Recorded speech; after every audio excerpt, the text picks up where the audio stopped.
আসসালামু আলাইকুম রহমতুল্লাহ। প্রিয় শিক্ষার্থীরা, আশা করছি তোমরা সবাই ভালো আছো। হ্যাঁ, আছি, আমি আলহামদুলিল্লাহ ভালো আছি। কি বিস্তীর্ণ জলরাশি, তাই না? অনেক মজা লাগছে। আসলে কি জানো, এখানে যে জলরাশিটা দেখছো, একটা সময় এখানে কিন্তু ফসল ভরা শুধুমাত্র ধান আর ধান ক্ষেত হয়। আমি একটু দেখাই। এই যে দেখো, এই যে ফসল, ধানের ক্ষেত, যেখানে এত জমিতে পানি ছিল। যাই হোক, আমার আজকের আলোচনার বিষয়বস্তুতে যাওয়ার আগে কেন এগুলো দেখাচ্ছি, তাই না? দেখো, এই যে ধান ক্ষেত, এখান থেকে যে খাদ্য তৈরি হচ্ছে, এটা কে তৈরি করেছে? আল্লাহ তৈরি করেছে। হ্যাঁ, আল্লাহ তো অবশ্যই তৈরি করেছে, কৃষকরা তৈরি করেছে, তাই না?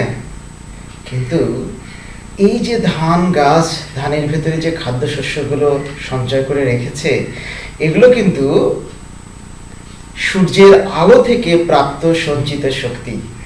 হ্যাঁ, আজকে আমরা সেই টপিকের দিকে যেতে চাচ্ছি।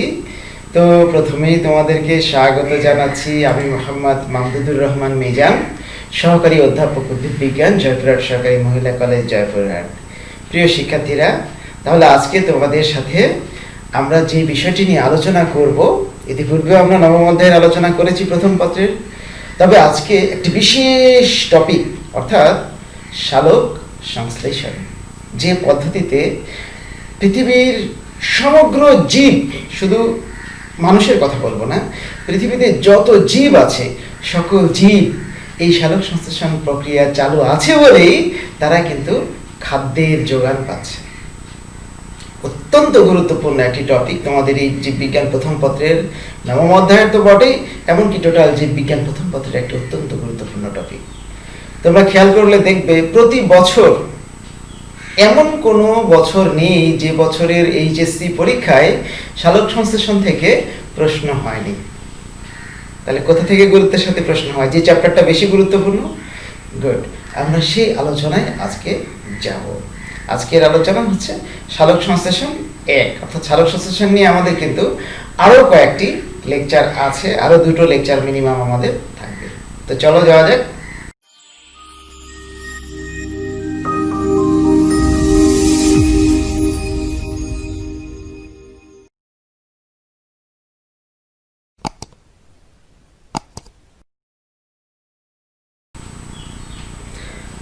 প্রিয় শিক্ষার্থীরা, আজকের আলোচনার শেষে তোমরা কি কি শিখন অর্জন করবে, তোমাদের কি শিখন ফল, সেইটি যদি আমরা একটু একে একে জেনে নিই, তাহলে আজকের পাঠ শেষে তোমরা সালোক সংশ্লেষণের সংজ্ঞা দিতে পারবে।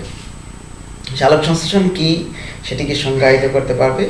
সালোক সংশ্লেষণ কোথায় হয়? নিশ্চয়ই তুমি বলবে গাছের পাতায় হয়। হ্যাঁ, সে পাতার কোন পজিশনে, একেবারে এক্সাক্ট সঠিক অবস্থানে তার স্থান, এবং যে রঞ্জক পদার্থগুলো, অর্থাৎ সালোক সংশ্লেষণকারী রঞ্জক পদার্থগুলো এবং এই রঞ্জকগুলোর সমন্বয়ে যে ফটো সিস্টেম আছে, সেগুলো সম্পর্কেও তুমি একটি সম্যক ধারণা দিতে পারবে, বর্ণনা করতে পারবে। এরপরে সালোক সংশ্লেষণের যে আলোক পর্যায় আছে, তোমরা 9-10-এ কিছুটা পড়ে এসেছো। সালোক সংশ্লেষণকে 2টো পর্যায়ে ভাগ করা হয়, আলোক পর্যায় এবং অন্ধকার পর্যায় বা আলোক নিরপেক্ষ পর্যায়। তো আমরা এই আলোক পর্যায় সম্পর্কে আজকে বর্ণনা করব। আলোক পর্যায়ের অন্যতম 2টো অংশ, একটি হচ্ছে ফটোফসফোরাইলেশন এবং অপরটি হচ্ছে ফটোফসফোরাইলেশন, এবং এই ফটোফসফোরাইলেশনের একটি হচ্ছে চক্রীয় ফটোফসফোরাইলেশন আর একটি হচ্ছে অচক্রীয় ফটোফসফোরাইলেশন। তাহলে এই 2টো সম্পর্কে যখন তোমরা জানবে, এই 2টোর মধ্যে কিন্তু তুলনাও করতে পারবে। তো ঠিক আছে, আমরা আজকের মূল আলোচনায় চলে যাই। প্রথমত যদি সালোক সংশ্লেষণের সংজ্ঞা আমরা দিতে চাই, একেবারে যদি আমি মোটা দাগে বলতে চাই, সালোক সংশ্লেষণ শব্দটার ব্যাখ্যা। হচ্ছে সহ, আলো, অর্থাৎ আলো, সেটি থেকে সালোক, আলোক, আলোক সালোক, আর সংশ্লেষণ হচ্ছে তৈরি, অর্থাৎ আলো সহকারে যে খাদ্য তৈরির প্রক্রিয়া, সূর্যের আলো ব্যবহার করে যে খাদ্য তৈরির প্রক্রিয়া, সেই প্রক্রিয়াকেই আমরা বলে থাকি সালোক সংশ্লেষণ, একেবারে মোটা দাগে যদি বলতে চাই। হ্যাঁ, আমরা যদি আমাদের বইয়ের ভাষায় এটাকে সংজ্ঞায়িত করতে চাই, দেখো এখানে আমরা একটু পয়েন্টারটা নিয়ে নিই। দেখো, যে জৈব রাসায়নিক প্রক্রিয়ায় সবুজ উদ্ভিদ সূর্যালোকের ফোটন কণা গ্রহণ করে আলোক শক্তিকে রাসায়নিক শক্তিতে রূপান্তরিত করে এবং সেই শক্তি দিয়ে পানি এবং কার্বন ডাই অক্সাইডকে একটি ধারাবাহিক বিক্রিয়া শেষে কার্বোহাইড্রেটে রূপান্তরিত করে এবং উপজাত হিসেবে অক্সিজেন উৎপন্ন করে। কথাটা একটু জটিল হয়ে যাচ্ছে না? এটা তোমরা 9 10-এ কিছুটা পড়েছো। দেখো, এখানে আমরা সবুজ উদ্ভিদের কথা বলছি। তুমি এখন যদি আমাকে প্রশ্ন করো, স্যার লাল শাক কি সালোক সংশ্লেষণ করতে পারে না? পারে না? পারে।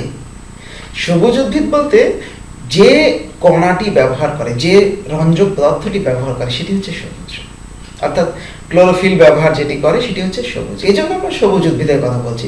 লাল শাকের ভেতরেও সবুজ কণা আছে, কিন্তু সেখানে লাল রঞ্জক পদার্থ বেশি থাকে, সেজন্য সেটির বর্ণ লাল হয়।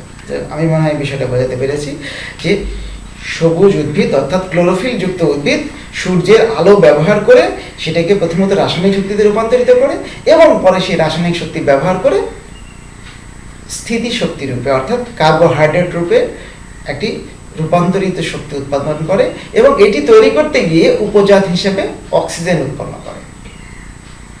এখানে সংকেতটা নাই, উৎপন্ন করে দেখো এখানে আমি লিখেছি হিসেবে। তো উৎপন্ন করে হচ্ছে অক্সিজেন। তো উপজাত শব্দটি কি? আমি যেটা তৈরি করতে চাই তার বাইরে যদি কিছু তৈরি হয়। খুব সহজ করে বলি, তুমি মনে করো ধান ভাঙছো, তোমার উদ্দেশ্য কি ধান থেকে কি পাবে? চাল পাবে, সেই চাল দিয়ে তুমি ভাত খাবে। এখন তুমি ধান থেকে চাল তৈরি করতে গিয়ে দেখা গেল যে ধানের যে তোমার উপরের কাভারেজের যে কুড়া সেটা তৈরি হচ্ছে। ওটা কি তুমি তৈরি করতে চেয়েছিলে? চাওনি, তুমি চাইছো ধান থেকে চাল তৈরি করতে। তাহলে ধান থেকে চাল তৈরি করার সময় যে গুঁড়া তৈরি হলো সেটা কিন্তু তোমার বাই প্রোডাক্ট, উপজাত। ঠিক উদ্ভিদ কার্বোহাইড্রেট জাতীয় খাদ্য তৈরি করতে চায় সূর্যের আলোর সহায়তায়, কার্বন ডাই অক্সাইড এবং পানি সহযোগে। সেটি তৈরি করতে গিয়ে সেটি তৈরি করে পাশাপাশি উপজাত হিসেবে অক্সিজেন তৈরি। আমি যদি বিক্রিয়াটা দেখাই, দেখো তোমাদেরকে, এই যে দেখো 6 অণু কার্বন ডাই অক্সাইড প্লাস 12 অণু পানি সূর্যের আলোর সহায়তায় ক্লোরোফিলের উপস্থিতিতে কি করে? এই যে কার্বোহাইড্রেট অর্থাৎ গ্লুকোজ তৈরি করে। এইটাই সে আমার বাই প্রোডাক্ট অর্থাৎ 6 অণু অক্সিজেন তৈরি করে। আবার এখানে 6 অণু পানি বেরিয়ে যায়। কোনো প্রশ্ন? হ্যাঁ, বুদ্ধিমানরাই প্রশ্নটি করবে। ঠিক, অর্থাৎ এখানে 12 অণু পানি ব্যবহার হলো, আবার এখানে 6 অণু পানি বেরিয়ে গেল। এটা কি খুব দরকার ছিল? আমরা যদি এমনি তাত্ত্বিকভাবে চিন্তা করি আসলে খুব দরকার নেই। কারণ তুমি চিন্তা করতেই পারো যে এখানে 12 অণু পানি যেটা দেখানো হয়েছে, আমি 12 অণু থেকে এখানে আমি 6 অণু করে দিলাম, আবার এখানে এটি আমি মুছে দিলাম, এটা ডিলের ক্রস দিয়ে দিলাম। তাহলে কি হওয়ার কথা? বিক্রিয়ার কোনো অসমতা থাকবে না, সমতা থাকবে। কিন্তু আমরা এই আলোচনার একেবারে শেষের লেকচারে বলবো এই যে সালোক সংশ্লেষণ প্রক্রিয়ায় যে অক্সিজেন তৈরি হয়, এই অক্সিজেনের সম্পূর্ণটা আসে পানি থেকে। বুঝতে পারছো? তাহলে 6 অণু অক্সিজেন তৈরির জন্য যদি সম্পূর্ণটাই পানি থেকে আসে, তাহলে কি 6 অণু পানি থেকে অক্সিজেনের 6টি অণু পাওয়া সম্ভব? সম্ভব নয়। কারণ অক্সিজেনের 6টি অণুতে 12টি পরমাণু থাকে। ঠিক পানির 12টি অণুতে অক্সিজেনের 12টি পরমাণু থাকে। এটা আমরা সালোক সংশ্লেষণ যে অক্সিজেন নির্গত হয় তার উৎসের একটি বিজ্ঞানীদের ব্যাখ্যা আছে, আমরা শেষের লেকচারে বলবো। তবে আপাতত এতটুকু জেনে রেখো যে এই অক্সিজেনটা সম্পূর্ণটি আসে পানি থেকে। বোঝাতে পারছি? ওকে, এখন আসি আমরা সালোক সংশ্লেষণের স্থান কোথায় হয়? উদ্ভিদে। আচ্ছা, এই ছবিটা দেখে কি কোনো ধারণা করতে পারছো? দেখো কি সুন্দর ঘুরছে, 3D মডেল, তাই না? হ্যাঁ, এটি তোমরা সেই ফার্স্ট পেপারের ফার্স্ট চ্যাপ্টারে পড়েছিলে। কোষ ও এর গঠন, উদ্ভিদ কোষের একটি অন্যতম গুরুত্বপূর্ণ অঙ্গাণু। কি নাম? প্লাস্টিড। হ্যাঁ, এখানে বিশেষ ধরনের সবুজ প্লাস্টিড যেটির নাম হচ্ছে ক্লোরোপ্লাস্ট। কি মনে হচ্ছে একটা লেবু কেটে রাখা হয়েছে ভেতরে, এরকম কেন? হ্যাঁ, তো এই ক্লোরোপ্লাস্টকে যদি আমরা একটা আংশিকভাবে ছেদ করি, এটা থেকে লম্বচ্ছেদ এবং দৈর্ঘ্যচ্ছেদ প্রস্থচ্ছেদ দুটো মিলে এইভাবে অনুচ্ছেদ করি, তাহলে কিন্তু আমরা এর ভেতরের গঠন দেখতে পাবো। এই অঙ্গাণুতেই মূলত, অর্থাৎ উচ্চতর উদ্ভিদের এই অঙ্গাণুতেই সালোক সংশ্লেষণ সম্পাদিত হয়। এই যে দেখো সূর্যের আলো, এই যে সূর্যের আলো থেকে এই যে ফোটন কণা আসছে, হ্যাঁ, ফোটন কণা এসে এই প্লাস্টিডের যে ক্লোরোপ্লাস্টের ঘ্রাণা আছে, ঘ্রাণাতে যে থাইলাকয়েড আছে, এখানে যে কোয়ান্টোজোম, সেখানে মূলত এই সূর্যের আলো পতিত হচ্ছে ফোটন কণা, এবং এই ফোটন কণাকে ব্যবহার করে পরবর্তীতে সৌরশক্তিকে স্থিতিশক্তিতে রূপান্তরিত করা হচ্ছে, এবং সেই স্থিতিশক্তি ব্যবহার করে পানি এবং কার্বন ডাই অক্সাইড বিক্রিয়া করে গ্লুকোজ তথা কার্বোহাইড্রেট তৈরি করছে, যেটি আমরা আগের ইতেও দেখে আসলাম। তাহলে সালোক সংশ্লেষণ হয় কোথায়? এটি অবশ্যই উদ্ভিদ কোষে। হ্যাঁ, তুমি হয়তো এটা বলতে পারো যে সকল উদ্ভিদ কোষেই তো প্লাস্টিড নাও থাকতে পারে। কিছু নিম্ন শ্রেণীর উদ্ভিদ যাদেরকে বর্তমানে মনেরার ভিতরে রাখা হয়েছে, তোমরা জানো, হ্যাঁ, শৈবাল, যেমন নীলাভ সবুজ শৈবাল, সেখানে কিন্তু প্লাস্টিড নেই, ক্লোরোপ্লাস্ট নেই। তারা কি সালোক সংশ্লেষণ করে না? করে। তাদের নির্দিষ্ট অঙ্গাণুর ভেতরে না থাকলেও তাদের কোষের ভিতরে ক্লোরোফিল আছে, এবং এই রঞ্জক পদার্থগুলো আছে বলেই তারা সালোক সংশ্লেষণ করতে পারে। তো সালোক সংশ্লেষণকারী রঞ্জক পদার্থগুলো কি কি? মানে আমরা যেটা বললাম ক্লোরোপ্লাস্টেই সালোক সংশ্লেষণ হয়, তো যে রঞ্জক পদার্থগুলো সালোক সংশ্লেষণ করে, দেখো আমরা সেটির বর্ণনায় আসছি। সালোক সংশ্লেষণকারী রঞ্জকগুলোকে আমরা প্রধানত নিচের 3 প্রকারে ভাগ করি। একটি হচ্ছে ক্লোরোফিল, ওকে। তো ক্লোরোফিলের মধ্যে আবার 2টো গ্রুপ আছে, একটি হচ্ছে ক্লোরোফিল এ আর একটি ক্লোরোফিল বি। ক্লোরোফিল এটা কেমন? একটু হলুদাভ সবুজ বর্ণের, ঠিক আছে। আর ক্লোরোফিল বিটা হচ্ছে একটু নীলাভ ধরনের সবুজ বর্ণ। এই জন্য ক্লোরোফিল বিটাকে কিন্তু গাঢ় সবুজ বানায়, আর ক্লোরোফিল এটাকে একটু হালকা সবুজ বানায়। তারপরে দেখো নাম্বার 2 ক্যারোটিনয়েড। এই যে নাম্বার 2 ক্যারোটিনয়েড। ক্যারোটিনয়েডের মধ্যে 2টো উপাদান আছে, একটি হচ্ছে ক্যারোটিন আর একটি জ্যান্থোফিল। ক্যারোটিনটা কমলা বর্ণের, অরেঞ্জ কালার, ঠিক আছে।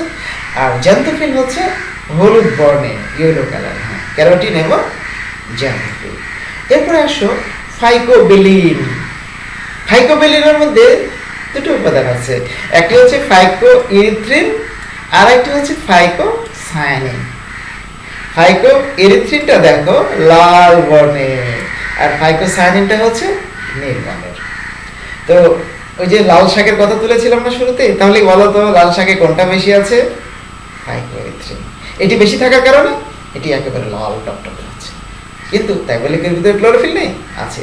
সেগুলোর মাধ্যমে এদের সালোক সংশ্লেষণ সম্পাদিত হচ্ছে। তো এই যে সালোক সংশ্লেষণকারী রঞ্জক পদার্থগুলো সম্পর্কে জানলাম, এই রঞ্জক পদার্থ সম্মিলিতভাবে একটা ইউনিট তৈরি করে, একক তৈরি করে, যেটাকে আমরা বলি ফটোসিস্টেম। আসো সেটির বর্ণনায় দেখি যে উচ্চতর উদ্ভিদের, অর্থাৎ দেখো এই যে উচ্চতর উদ্ভিদের ক্লোরোপ্লাস্টের থাইলাকয়েড মেমব্রেনে অবস্থিত ক্লোরোফিল অণু এবং তার সাথে ইলেকট্রন গ্রহিতা সমূহ, গ্রহিতা বলতে ইলেকট্রন যেগুলোকে গ্রহণ করে, একটি ইউনিট হিসেবে কাজ করে। এই ইউনিটকে আমরা বলি ফটোসিস্টেম। কথা ক্লিয়ার? তাহলে থাইলাকয়েড পর্দায় 2 রকমের ফটোসিস্টেম আছে। একটিকে বলি আমরা ফটোসিস্টেম 1 বা PS1, আর একটি হচ্ছে PS2। তো প্রতিটি ফটোসিস্টেমে আবার 3টি অংশ রয়েছে, যেমন আলোক শোষণ অঙ্গ, বিক্রিয়ার কেন্দ্র এবং ইটিএস বা ইলেকট্রন ট্রান্সপোর্ট সিস্টেম, যেগুলোর মাধ্যমে ইলেকট্রনগুলো স্থানান্তরিত হয়, ঠিক আছে।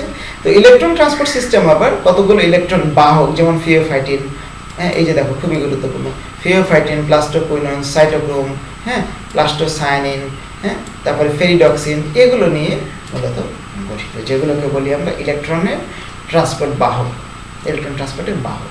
ওকে,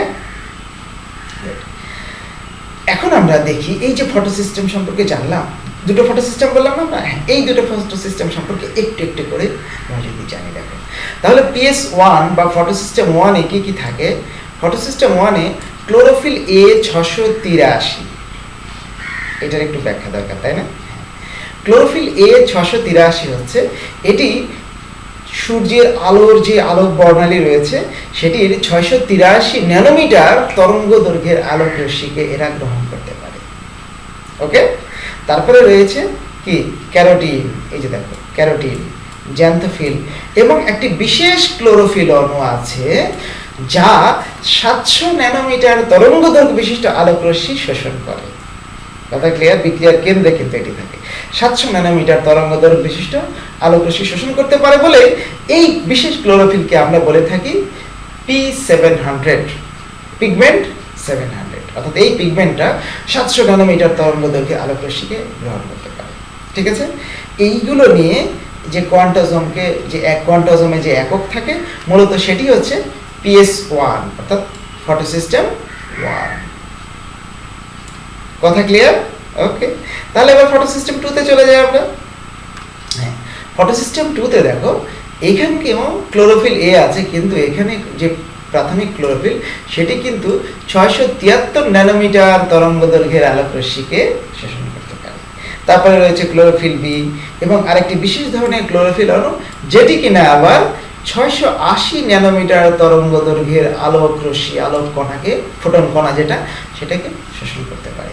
এই জন্যই এই ক্লোরোফিল এ কে আমরা বিশেষভাবে বলে থাকি P680, এই বিক্রিয়ার কেন্দ্রস্থলে অবস্থিত। ঠিক আছে, তাহলে এগুলোর সমন্বয়ে যে ফটোসিস্টেম গঠিত সেটিকে আমরা বলে থাকি PS2, ফটোসিস্টেম 2। ওকে, এখন আমরা আসি আলোক শক্তি। হ্যাঁ, তোমরা জানো এই পৃথিবীতে, আমাদের এই সৌরজগতে, শুধু পৃথিবীতে নয়, এই সৌরজগতে যত শক্তি আছে সকল শক্তির উৎস কি? সান, সূর্য। হ্যাঁ, সূর্য থেকে এই সকল শক্তি আমাদের পৃথিবীতে আসছে।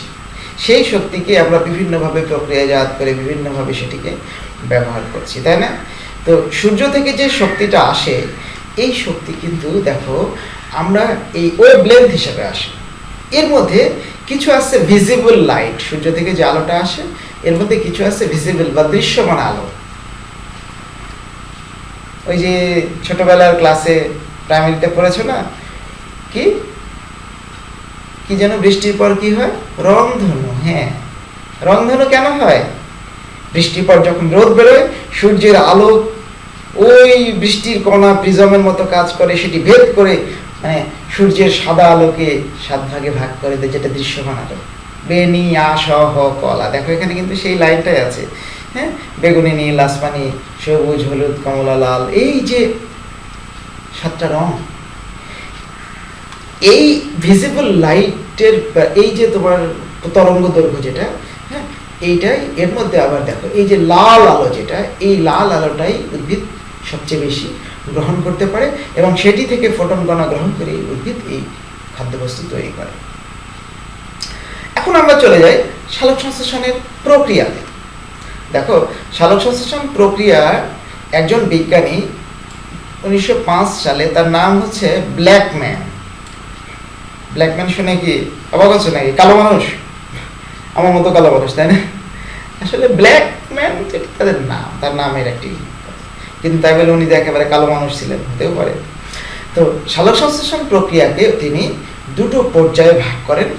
একটি হচ্ছে আলোক সক্রিয় পর্যায়, অপরটি ছিল আলোক নিরপেক্ষ পর্যায়। আলোক সক্রিয় পর্যায়ে আলোর সক্রিয় ব্যবহার আছে, আর আলোক নিরপেক্ষ পর্যায়ে আলোর সক্রিয় ব্যবহার নেই। তাই বলে আবার কিছু কিছু বইতে বিষয়টা এইভাবে বলা আছে, এটি হচ্ছে আলোক অধ্যায়, আরেকটি হচ্ছে অন্ধকার অধ্যায়। এটি নিয়ে কিন্তু ছাত্রছাত্রীরা একটু বিভ্রান্তিতে চলে যায় যে অন্ধকার অধ্যায় তার মানে এটি রাতের আধারে ছাড়া হবেই না। বিষয়টা কিন্তু এমন নয়। আসলে ওই অন্ধকার পর্যায়ে বা আলোক নিরপেক্ষ পর্যায়ে আলোর সক্রিয় ব্যবহার নেই। দেখো আমি যদি এই ছবিটা দিয়ে দেখাতে চাই, এই যে এইটি হচ্ছে টোটাল ক্লোরোপ্লাস্ট, এইটা হচ্ছে সেই ক্লোরোপ্লাস্ট অর্থাৎ অঙ্গাণু। ক্লোরোপ্লাস্টে এই যে সূর্য থেকে আলো আসছে, হ্যাঁ, সূর্যের আলো যখন ক্লোরোপ্লাস্টের এই যে গ্রানাতে যে থাইলাকয়েড আছে, এই থাইলাকয়েডের উপরে পড়ে, এইখানে কিন্তু এটিপি, এনএডিপি অর্থাৎ সূর্যের আলোর যে শক্তি সেটি ব্যবহার করে আলোক বিক্রিয়ার মাধ্যমে একটি রাসায়নিক শক্তিতে পরিণত হচ্ছে। সেই রাসায়নিক শক্তি ব্যবহার করে এই যে দেখো আলোক নিরপেক্ষ পর্যায়, এইখানে আলোক নিরপেক্ষ পর্যায়ের মাধ্যমে এই যে স্ট্রোমা আছে অর্থাৎ সালোক সংশ্লেষণকারী যে অঙ্গাণু ক্লোরোপ্লাস্টের যে ফাঁকা স্পেস যেটাকে আমরা ম্যাট্রিক্স বলি বা স্ট্রোমা বলি, এই স্ট্রোমাতে মূলত এই কার্বন ডাইঅক্সাইড এবং পানি বিক্রিয়া করে সেটি C3 চক্র বা C4 চক্র বা CAM চক্র আমরা পরের আলোচনায় যাব। হ্যাঁ, তো এর মাধ্যমে এই শর্করা বা চিনি বা কার্বোহাইড্রেট এগুলো তৈরি করছে। আমি কি কথাটা বোঝাতে পারলাম কিনা? তাহলে সালোক সংশ্লেষণের প্রক্রিয়াকে আমরা দুটো পার্টে ভাগ করেছি, একটি হচ্ছে আলোক সক্রিয় আর একটি আলোক নিরপেক্ষ। আলোক সক্রিয়তে আলোক সক্রিয় ব্যবহার হয় এবং সূর্যের আলো ব্যবহার করে এটিপি তৈরি করা হয়, NADPH2 তৈরি করা হয়। এই এটিপি NADPH2 তৈরি করে ব্যবহার করে পরবর্তীতে আলোক নিরপেক্ষ ধাপে সেটি ব্যবহার করে খাদ্য অর্থাৎ শর্করা চিনি এগুলো তৈরি করা হয়। কথা ক্লিয়ার? এখন এই যে আলোক অধ্যায় অর্থাৎ সূর্যের আলো ব্যবহার করে যে এটিপি NADPH2 তৈরি করা হচ্ছে, এই প্রক্রিয়ার বর্ণনায় যদি আমরা আসি, দেখো এই প্রক্রিয়ার নাম হচ্ছে ফটোফসফোরাইলেশন। ফটো তো লাগবে না? হ্যাঁ, তো ফটো হচ্ছে লাইট, ফসফোরাইলেশন হচ্ছে ফসফেট যুক্ত করা, অজৈব ফসফেট যুক্ত করা। তোমরা জানো কোন যৌগের সাথে, সেটা যেই যৌগই হোক না কেন, সেই যৌগের সাথে অজৈব ফসফেট অর্থাৎ ফসফরিক অ্যাসিডকে যুক্ত করার যে প্রক্রিয়া, সেই প্রক্রিয়াকেই আমরা বলে থাকি ফসফোরাইলেশন। এখন এই ফসফোরাইলেশনটা ফটো অর্থাৎ লাইট, সূর্যের আলোর সহায়তায় এই বিক্রিয়াটি সংঘটিত হয় জন্যই এই ফসফোরাইলেশনকে আমরা বলে থাকি ফটোফসফোরাইলেশন। দেখো আমরা একটু ব্যাখ্যা করি। তো সালোক সংশ্লেষণের সময় অর্থাৎ সালোক সংশ্লেষণের সময় সূর্যের আলোক শক্তি ব্যবহার করে এডিপি এর সাথে অ্যাডিনোসিন ডাইফসফেট এর সাথে আরেকটি অজৈব ফসফেট বা পিআই যুক্ত হয়ে কি তৈরি করে, তাহলে এটি হয়ে যায় এটিপি অ্যাডিনোসিন ট্রাইফসফেট। এই তৈরির প্রক্রিয়া অর্থাৎ এটিপি তৈরির প্রক্রিয়াকেই আমরা বলে থাকি ফটোফসফোরাইলেশন। এটাকে ফটোফসফোরাইলেশন বলার কারণ আমি একটু আগে বললাম, সূর্যের আলোর শক্তির সহায়তায় হয় জন্য এটিকে বলা হয় ফটোফসফোরাইলেশন। এই চ্যাপ্টারেই শ্বসনের অংশে আমরা কি তার একটা ফসফোরাইলেশন পড়ব, এটার নাম হচ্ছে অক্সিডেটিভ ফসফোরাইলেশন। জারণের মাধ্যমে ফসফোরাইলেশন হয়, সেজন্যই ওর নাম অক্সিডেটিভ ফসফোরাইলেশন। এমনকি এই চ্যাপ্টারের শেষে কিন্তু তোমাদের ফটোফসফোরাইলেশন এবং অক্সিডেটিভ ফসফোরাইলেশনের মধ্যে পার্থক্য তোমরা করবা। হ্যাঁ, তোমরা এই চ্যাপ্টারকে অনেকে ভয় পাওয়া যাবে না। তুমি মনোযোগ দিয়ে বিষয়টির গভীরে বোঝার চেষ্টা করো, আমি আশা করি তোমাদের কাছে এটি অত্যন্ত সহজ হয়ে যাবে এবং অন্য যে কোনো চ্যাপ্টারের চাইতে এটি তোমাদের জন্য অনেক মনে হবে আনন্দদায়ক। তাহলে এই এটিপি তৈরির প্রক্রিয়াকে আমরা বলছি ফসফোরাইলেশন, ফটোফসফোরাইলেশন। তাহলে ফটোফসফোরাইলেশন দুই রকমের, একটি হচ্ছে চক্রীয় আর একটি অচক্রীয়। চক্রীয়টা কি? তাহলে চক্র সম্পন্ন হবে যেখানে আমি মনে করি এখান থেকে হাঁটা শুরু করলাম, এদিক দিয়ে কলেজের ভেতর দিয়ে, ওই কলেজের মাঠ দিয়ে, মনে করো বারোঘাটির পাশ দিয়ে, এই দিক দিয়ে আবার ঘুরে এখানে আসলাম। তাহলে কি হলো? আমি যেখান থেকে যাত্রা শুরু করেছিলাম সেখানেই আবার ফেরত আসলাম, একটি সাইকেল সম্পন্ন করলাম। That's cyclic. ঠিক ফটোফসফোরাইলেশনে উচ্চ শক্তি সম্পন্ন ইলেকট্রন নির্গত হয়ে অর্থাৎ যে ফটোসিস্টেম থেকে ইলেকট্রন নির্গত হয় পুনরায় সেই ফটোসিস্টেমে ফিরে এসে যদি এটিপি তৈরি করে মাঝপথে, তখন সেই ফটোফসফোরাইলেশনকে বলি আমরা চক্রীয় ফটোফসফোরাইলেশন। বুঝতে পারলাম? আচ্ছা, একটু ছবি দিয়ে দেখাই। দেখো, এই যে দেখো, এইটি হচ্ছে ফটোসিস্টেম। এই যে এই ফটোসিস্টেম হয়ে গেল, এই যে এখানে এইটি ফটোসিস্টেম 1 অর্থাৎ এখানে যে পিগমেন্টগুলো আছে chlorophyll A, carotene, xanthophyll, P700 যেটা আমরা একটু আগে শুরুতে বলেছিলাম। হ্যাঁ, এই ফটোসিস্টেম 1 এ যখন সানলাইট, এই যে দেখো সান থেকে যে লাইট আসছে, হ্যাঁ, এই সানলাইট সূর্যালোক যখন পতিত হয় এখান থেকে উচ্চ শক্তি সম্পন্ন দুটো ইলেকট্রন বেরিয়ে যায়। সেটি একটি প্রাথমিক গ্রাহক কর্তৃক গৃহীত হয়, সেটি পরে ফেরিডক্সিন, প্লাস্টোকুইনন, সাইটোক্রোম কমপ্লেক্স দিয়ে যখন আবার পুনরায় এই যে ফটোসিস্টেম 1 এ ফেরত আসে এবং সাইটোক্রোম কমপ্লেক্সে যখন এটি হাত বিনিময় করে তখন এই যে দেখো এডিপি এর সাথে একটি অজৈব ফসফেট যুক্ত করে এটিপি তৈরি করে। তাহলে এখানে এটিপি তৈরি হচ্ছে, কিন্তু প্রক্রিয়াটা যেখান থেকে ইলেকট্রন নির্গত হচ্ছে অর্থাৎ PS1 এ, ফটোসিস্টেম 1 এ, সেইখানে কিন্তু আবারও সেই ইলেকট্রনটা ফেরত আসছে। এই জন্য এটাকে আমরা কি বললাম? চক্রীয়।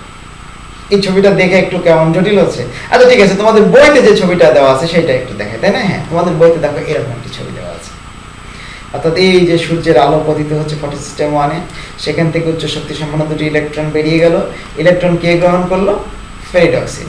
ফেরিডক্সিন থেকে সাইটোক্রোম B6, হ্যাঁ, এরপরে প্লাস্টোকুইনন, এরপর সাইটোক্রোম F, এরপর প্লাস্টোসায়ানিন, সেটি আবারও পুনরায় ফেরত এসে ফটোসিস্টেম 1-এ গৃহীত হয়।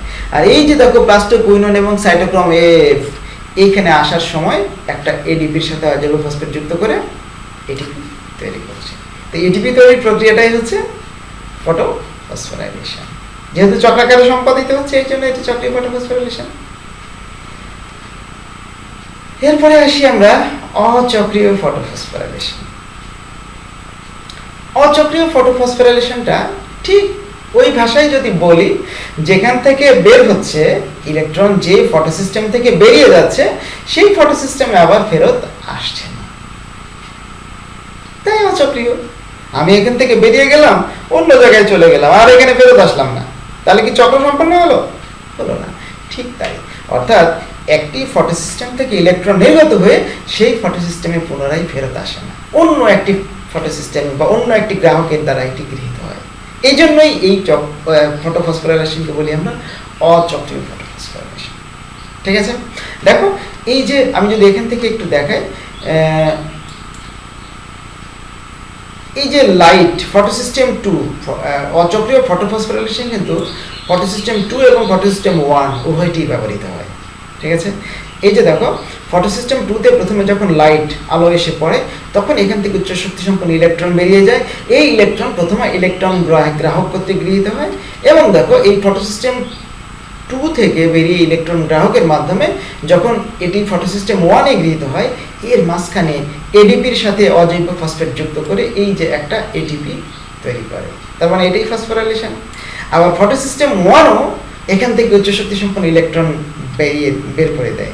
সেই ইলেকট্রন গ্রাহক মাধ্যমে এখানে দেখো, এখানে অবশ্য পানির ভাঙন ঘটে, পানির ভাঙনের মাধ্যমে যে প্রোটন এবং ইলেকট্রন তৈরি হয়, এই প্রোটন, আচ্ছা তোমাদের বইতে যেটি আছে আমি সেটি দিয়ে একটু তোমাদের দেখাই। দেখো অচক্রীয় ফটোফসফোরাইলেশন, এই যে এই ছবিটা তোমাদের জন্য একটু সহজ হবে হয়তো। তাহলে এই যে ফটোসিস্টেম 2-তে যখন আলো পড়ছে, এখান থেকে উচ্চ শক্তি সম্পন্ন দুটো ইলেকট্রন বেরিয়ে যাচ্ছে। সেই ইলেকট্রন প্রথমত প্লাস্টোকুইনন নামক একটি ইলেকট্রন গ্রাহক গ্রহণ করছে।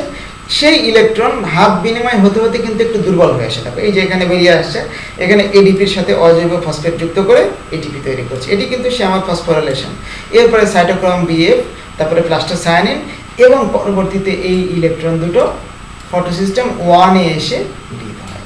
ঠিক একই সাথে এইদিকে দেখো ফটোসিস্টেম 1 থেকে উচ্চ শক্তি সম্পন্ন দুটো ইলেকট্রন বেরিয়ে যায়। সেই দুটো ইলেকট্রন এখানে ফেরিডক্সিন কর্তৃক গৃহীত হয়। ফেরিডক্সিন গ্রহণ করার পর এই ইলেকট্রনকে যখন বের করে দেয়, তখন দেখো এই যে বায়ু, এখানে যে পানির ভাঙন হচ্ছে, পানির ভাঙনের মাধ্যমে প্রোটন এবং ইলেকট্রন তৈরি করে। এই প্রোটন হাইড্রোজেন আয়ন এসে মূলত এই ইলেকট্রন সহায়তায় NADP কে, অর্থাৎ NAD বা NADP যেটি বলি না কেন, ফসফেট থাকলে NADP, এটাকে NADP রিডাকটেজ এনজাইমের সহায়তায় বিজারিত NADPH2-তে পরিণত করছে। এখানে ছিল জারিত অবস্থায়, এই হাইড্রোজেন সহযোগ এটিকে বিজারিত করছে। ওকে, তাহলে এই ফটোসিস্টেম 2 থেকে নির্গত ইলেকট্রন কি ফটোসিস্টেম 2-তে ফেরত আসলো? আসলো না। কোথায় গেল?